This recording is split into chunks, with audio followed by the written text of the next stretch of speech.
ಹರಿ ಓಂ ನಮಸ್ಕಾರ ವೀಕ್ಷಕರೇ, ಜ್ಯೋತಿ ಬಳಗರ್ ಚಾನಲ್ಗೆ ನಿಮಗೆಲ್ಲ ಸ್ವಾಗತ. ಈ ದಿನ ನೋಡ್ರಿ, ಇನ್ನೇನು ಹೋಳಿ ಹುಣ್ಣಿಮೆ ಹತ್ತಿರ ಬರ್ತಾ ಇದೆ. ಈ ಒಂದು ಹೋಳಿ ಹುಣ್ಣಿಮೆ ದಿವಸ ಹಚ್ಚುವಂಥ ವಿಶೇಷವಾದ ಬತ್ತಿ ನೋಡ್ರಿ ಇದು. ಈ ಒಂದು ಬತ್ತಿಯನ್ನು ಹೋಳಿ ಹುಣ್ಣಿಮೆ ದಿವಸ ಹಚ್ಚುವಂಥದ್ದು ಹೋಳಿ ಬತ್ತಿ ಅಂತಲೇ ಹೇಳ್ಬೋದು ನೋಡ್ರಿ. ಈಗ ಇದನ್ನು ಮೊದಲು ಬತ್ತಿಯನ್ನು ಎಳೆ ತೆಗೋಬೇಕು. ನಿಮಗೆ ಎಳೆ ತೆಗೆಯೋದಾಗಿಲ್ಲಪ್ಪ ಅಂತಂದರೆ ನೀವು ರೆಡಿ ಸಿಗುತ್ತಲ್ಲ, ಆ ಒಂದು ಎಳೆ ತಂದು ಬತ್ತಿ ಲಡಿ ಸಿಗುತ್ತೆ ನೋಡ್ರಿ, ಅದರಿಂದನೂ ಕೂಡ ಮಾಡ್ಕೋಬೋದು. ನಾನು ಎಳೆ ಯಾವ ಥರ ತೆಗಿಬೇಕು ಅಂತ ತೋರಿಸ್ತೀನಿ. ಸುಮಾರು ವಿಡಿಯೋದಲ್ಲಿ ಕೂಡ ತೋರಿಸಿದ್ದೀನಿ. ಇದರಲ್ಲೇ ನೋಡ್ರಿ ತೋರಿಸ್ತೀನಿ ಹೆಂಗೆ ತೆಗಿಬೇಕು ಅಂತಂದು ನೋಡ್ಕೊಳ್ರಿ. ಈ ಥರ ಎಳೆ ತೆಗೆದು ಆ ನಂತರ ಮಾಡುವಂಥ ವಿಶೇಷವಾದ ಬತ್ತಿ ನೋಡ್ರಿ. ಹಾಲಲ್ಲಿ ಹೆಜ್ಬಿಟ್ಟು ಮಾಡೋದು ಬತ್ತಿನ ಈ ಥರ ಸಣ್ಣಕ್ಕೆ ತಗೋಬೇಕು ನೋಡ್ರಿ ಎಳೆ. ಈಸಿಯಾಗಿ ಐತೆ ನೋಡ್ರಿ. ಈ ದಿವಸ ಈ ಒಂದು ಬತ್ತಿಯನ್ನು ಹಚ್ಚಿ ದೇವರಿಗೆ ಆರತಿಯನ್ನು ಮಾಡಿ ನಮಸ್ಕಾರವನ್ನು ಮಾಡುವಂಥದ್ದು ನೋಡ್ರಿ. ಅತ್ಯಂತ ಸರಳ ಅಂತಲೇ ಹೇಳ್ಬೋದು. ಯಾರು ತೋರಿಸಿದ್ದು ನಾನಂತೂ ನೋಡಿಲ್ಲ ಈ ಬತ್ತಿಯನ್ನು. ಹೋಳಿ ಹುಣ್ಣಿಮೆನ ಕೆಲವು ಕಡೆ ರಂಗಪಂಚಮಿ ಅಂತಾರೆ, ಮತ್ತು ವಸಂತೋತ್ಸವ ಅಂತ ಕೂಡ ಕರೀತಾರೆ ನೋಡ್ರಿ. ಆಮೇಲೆ ಫಗ್ವಾ ಅಂತಂದು ಕರೀತಾರೆ. ಬೇರೆ ಬೇರೆ ಕಡೆ ಬೇರೆ ಬೇರೆ ಹೆಸರಿಂದ ಕರೀತಾರೆ.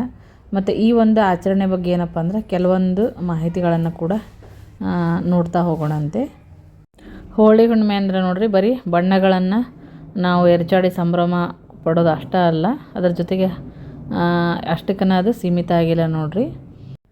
ಬಡವ ಬಲ್ಲಿದ ಮತ್ತು ಜಾತಿ ಧರ್ಮದ ನೋಡ್ರಿ ಅದೆಲ್ಲನೂ ಮೀರಿ ಬಾಳಿದ್ರಪ್ಪ ಅಂದರೆ ಸ್ವರ್ಗ ಸುಖ ಅಂತಂದು ಅಂತಹ ಒಂದು ನಿಲುವನ್ನು ಕೂಡ ಈ ಆಚರಣೆ ಹೇಳುತ್ತೆ ನೋಡ್ರಿ. ಎಲ್ಲರೂ ಸೇರಿ ಆಚರಣೆಯನ್ನು ಮಾಡೋದ್ರಿಂದ ಎಲ್ಲರೂ ಕೂಡ ಆಚರಿಸುವಂಥ ಹಬ್ಬ ನೋಡ್ರಿ ಇದು. ಭಾರತದೊಳಗೆ ಸಂತೋಷ ಮತ್ತು ಸಂಭ್ರಮದಿಂದನೂ ಕೂಡ ಆಚರಣೆ ಮಾಡ್ತಾರೆ. ಈಗ ನೋಡ್ರಿ, ನಾನು 10 ಎಳೆಯನ್ನು ಮಾಡಿ ಇಟ್ಕೊಂಡಿದ್ದೀನಿ. ಇದನ್ನು ಎಷ್ಟು ಎಳೆ ತೊಗೋಬೇಕು ಅಂತ ನೋಡೋದಾತಪ್ಪ ಅಂತಂದ್ರೆ ಈಗ ನೋಡ್ರಿ 1 2 3 4 5 6 7 8 ಹಿಂಗೆ ಸುತ್ಕೋಬೇಕು. 4 ಬೆರಳಿಗೆ ಒಂದು 15 ಸಲ ಸುತ್ಕೋಬೇಕು ನೋಡ್ರಿ. ಈ ಕಡೆ 15 ಎಳೆ, ಆ ಕಡೆ 15 ಎಳೆ, ಅಂದರೆ ಇದು ಸೇರಿ 30 ಎಳೆ ಆಗುತ್ತೆ. 15 ಸಲ 15 ರೌಂಡು ಹಾಕೋಬೇಕು. 15 ರೌಂಡ್ ಹಾಕ್ಕೊಂಡ್ರಪ್ಪ ಅಂತಂದ್ರೆ ಈ ಕಡೆ 15 ಎಳೆ, ಆ ಕಡೆ 15 ಎಳೆ ಸಿಗ್ತಾವೆ. 30 ಎಳೆ ಅಕ್ಕವು. ಇಂಥವೇನಪ್ಪ ಅಂದರೆ ಈಗ 15 ಎಳೆ ಆಯ್ತು ನೋಡ್ರಿ. ಈ ಥರ ಮಾಡ್ಕೋಬೇಕು. 2 ತೋರಿಸ್ತೀನಿ ನೋಡ್ರಿ ಹೆಂಗೆ ಮಾಡೋದು ಅಂತಂದು. ಆ ನಂತರ ಇವನ್ನೇನಪ್ಪ ಅಂದ್ರೆ 11 ರೆಡಿ ಮಾಡ್ಕೋಬೇಕು ನೋಡ್ರಿ. ಈ ಥರ 15 ಎಳೆ. ಒಂದಷ್ಟು ಸ್ವಲ್ಪ ಜಾಸ್ತಿ ಬರುತ್ತೆ, ಯಾಕಂತಂದ್ರೆ 365 ಎಳೆ ಆಗಬೇಕಲ್ಲ, ಹಾಗಾಗಿ ಈ ಥರ ನೋಡ್ರಿ ಸರಳ ಅಂತಲೇ ಹೇಳ್ಬೋದು. ಈಗ ಮತ್ತೊಂದು ಸಲ ಸುತ್ಕೊಳ್ಳೋದು ನೋಡ್ರಿ. 15 ಎಳೆ ಸುತ್ಕೋಬೇಕು. ಹಿಂಗೆ 4 ಬೆರಳಿಗೆ 15 ಎಳೆ ಸುತ್ಕೊಂಡು 11 ಮಾಡ್ಕೋಬೇಕು. ಈಗ 15 ಎಳೆ ಇದು ಸುತ್ಕೊಂಡಿರೋದನ್ನ 11 ಮಾಡಬೇಕು. ಹೆಂಗಂತಂದು ನಾನು ತೋರಿಸ್ತೀನಿ ನೋಡ್ರಿ. ಮತ್ತು ಅದನ್ನು ಬತ್ತಿನ ಯಾವ ಥರ ಮಾಡೋದು ಅಂತಲೂ ಕೂಡ ತೋರಿಸ್ತೀನಿ. ಈ ಥರ ಒಂದು ಬತ್ತಿಯನ್ನು ಮಾಡಿ ನೋಡ್ರಿ. ಕಾಮದಹನ ಮಾಡ್ತಾರೆ ಈ ದಿವಸ, ಹೋಳಿ ಹುಣ್ಣಿಮೆ ದಿವಸ. ಆ ನಂತರ ನೋಡಿ, ಈ ಬತ್ತಿಯನ್ನು ಬೆಳಗಿಸ್ರಿ, ದೇವರಿಗೆ ಆರತಿಯನ್ನು ಮಾಡಿದ್ರೆ ಈ ಥರ ಮಾಡಿ ಇಟ್ಕೋಬೇಕು ನೋಡ್ರಿ. 15 ಎಳೆ ಸುತ್ಕೊಂಡಿರೋದನ್ನು 11 ಮಾಡಿ ಇಟ್ಕೋಬೇಕು. ಈ ಥರ ಎಳೆ ತೆಗೆದಿಟ್ರೆ ಆರಿರ್ತೈತಲ್ಲ, ಈಸಿಯಾಗಿ ಬರ್ತೈತಿ, ಕಟ್ಟಾಗಂಗಿಲ್ಲ. ಹಸಿದಿದ್ರೆ ಸ್ವಲ್ಪ ಕಟ್ಟಾಗುತ್ತೆ ಆದಷ್ಟು. ಇಲ್ಲಾಂದ್ರೆ ನೀವು ರೆಡಿ ಬತ್ತಿ ಸಿಗುತ್ತೆ ನೋಡ್ರಿ, ಅದರಿಂದನೂ ಮಾಡ್ಕೋಬೋದು. ಮಾಡಿಕೊಂಡು ಈ ಬತ್ತಿಯನ್ನು ತಯಾರು ಮಾಡಿಕೊಡ್ರಿ. ಈ ಥರ ಬರ್ತೈತೆ ನೋಡ್ರಿ. 15 ಎಳೆ ತೊಗೋಬೇಕು. 2 ಕಡೆ ಸೇರಿ 30 ಆಗುತ್ತೆ. ಈ ಥರ 11 ಬೇಕಾಕ್ಕವು ನೋಡ್ರಿ. ಈಗ ನಾನು ಎಷ್ಟು ಮಾಡೀನಪ್ಪ ಅಂತಂದ್ರೆ 10 ಮಾಡೀನಿ. ಈಗ 10 ಅದಾವೆ ಇಲ್ಲಿ. ಇವಿಷ್ಟು 15 ಎಳೆ ಇವು, ಅಂದ್ರೆ ಒಂದೊಂದ್ರಾಗ 30 30. ಈಗ ಮತ್ತು ನಾವೇನಪ್ಪ ಅಂದ್ರೆ ಇನ್ನೂ ಒಂದು ಜಾಸ್ತಿದು ಬೇಕಾಗುತ್ತೆ. 30 ಎಳೆದು ಮಾಡ್ಕೋಬೇಕು. ಈಗ ಇನ್ನೊಂದು ಅಂತಂದ್ರೆ ಸರಿ ಹೋಗುತ್ತೆ ನೋಡ್ರಿ. 30 ಎಳೆ ತೊಗೊಂಡ್ರಪ್ಪ ಅಂತಂದ್ರೆ 60 ಸಿಗ್ತಾವೆ. 60 ಎಳೆ ಆಕೈತಿ. 1 2 3 4 5 6 7 8 9 10 11 12 13 14 15 16 ಹಿಂಗೆ ಎಣಿಸ್ಕೊಂಡು ನೋಡ್ರಿ. 30 ಎಳೆ ಆಗಬೇಕಿದೆ. ಅಂದ್ರೆ 11 ಆತಪ್ಪ ಅಂದ್ರೆ 11ಕ್ಕೆ 330 ಆಗುತ್ತೆ. ಒಟ್ಟು ಎಲ್ಲ ಸೇರಿ 366 ಎಳೆ ಬರ್ತಾವೆ ನೋಡ್ರಿ.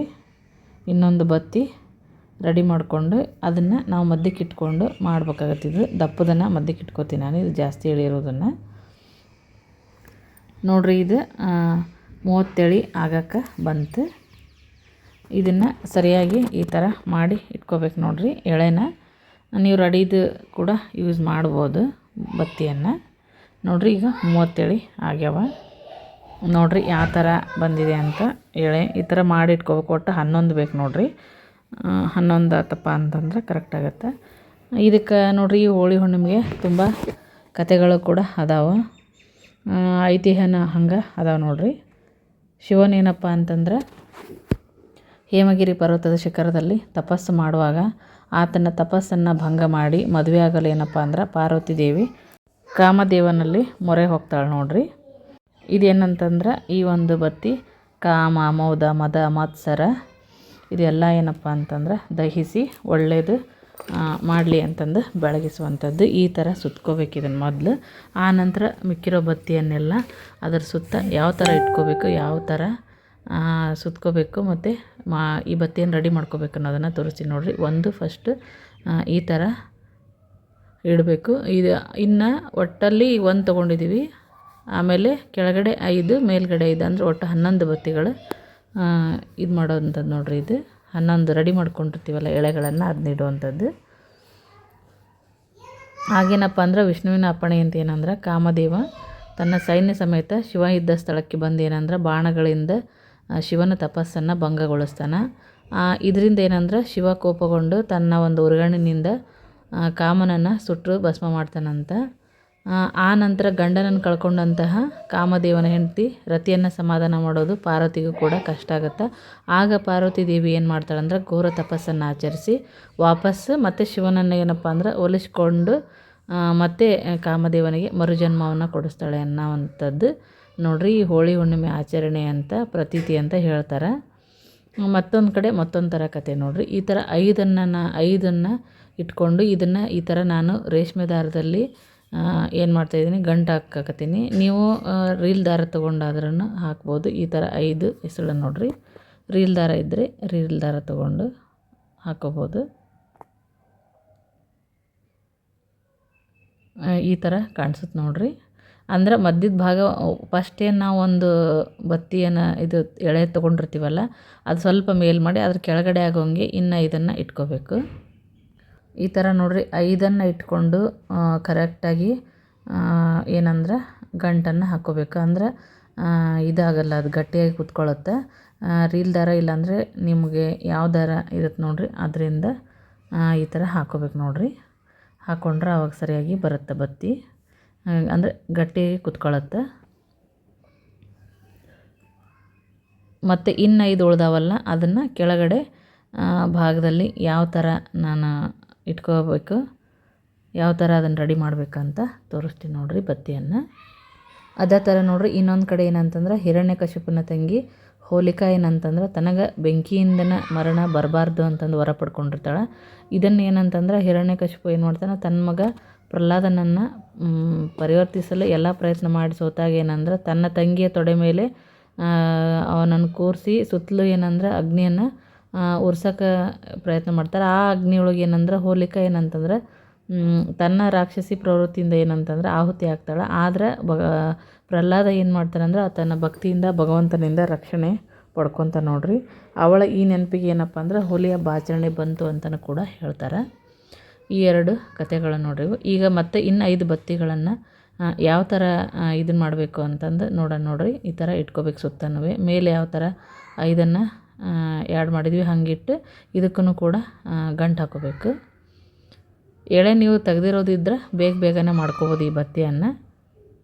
ಇಲ್ಲ ನೀವು ಆ ಥರ ರೆಡಿ ತೋರಿಸ್ತೀನಿ, ರೆಡಿ ಇದು ಹೆಂಗಿರುತ್ತೆ ಅಂತಂದು ಅದರಿಂದನೂ ಕೂಡ ನೀವು ಮಾಡ್ಕೋಬೋದು ನೋಡಿರಿ. ಈ ಥರ ದಾರವನ್ನು ತಗೊಂಡು ಮತ್ತೆ ನಾನು ದಾರದಿಂದ ಅದನ್ನು ಗಂಟು ಹಾಕ್ತೀನಿ ನೋಡಿರಿ.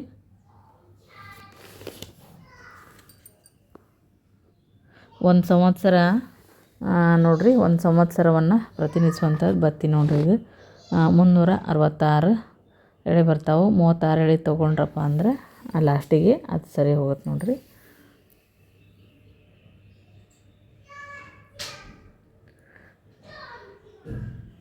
ಈ ಥರ ಇಟ್ಕೊಂಡು ರೆಡಿ ಮಾಡ್ಕೋಬೇಕು ನೋಡಿರಿ. ಅತ್ಯಂತ ಸರಳ ಅಂತಲೇ ಹೇಳ್ಬೋದು. ಮತ್ತು ಈ ದಿವಸ ನೋಡ್ರಿ ನಮ್ಮ ಗ್ರಾಮೀಣ ಭಾಗದೊಳಗೆ ಏನಂತಂದ್ರೆ ಊರಾಗ ಕಾಮದಹನ ಆದಮೇಲೆ ಆ ಒಂದು ಬೆಂಕಿಯನ್ನು ತಂದು ಮನೆಯಲ್ಲಿ ನಾವು ಕಡ್ಲೆ ಕಾಳನ್ನು ಹುರಿದು ಆ ಒಂದು ಕಾಳನ್ನು ತಿಂದ್ರಪ್ಪ ಅಂದ್ರೆ ಗಟ್ಟಿ ಅಂತಂದು ಹೇಳ್ತಾರೆ. ಹಾಗಾಗಿ ಅದನ್ನು ಕೂಡ ಗೊತ್ತಿರ್ಬೋದು ನಿಮ್ಗೆ, ಗ್ರಾಮೀಣ ಭಾಗದೊಳಗೆ ಇದ್ದವ್ರಿಗೆ ಆದ್ರೆ ಗೊತ್ತಿರುತ್ತೆ.